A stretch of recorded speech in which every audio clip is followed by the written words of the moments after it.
Kumusta ka, kabayan?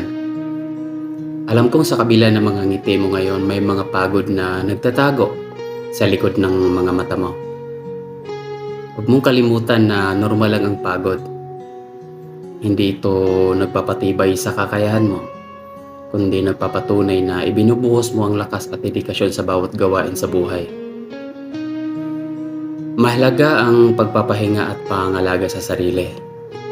Sa bawat pagod na nararamdaman mo, naramdaman at mararamdaman mo pa lamang, sana ay mahanap mo ang lakas na bumangon at ipagpatuloy ang laban.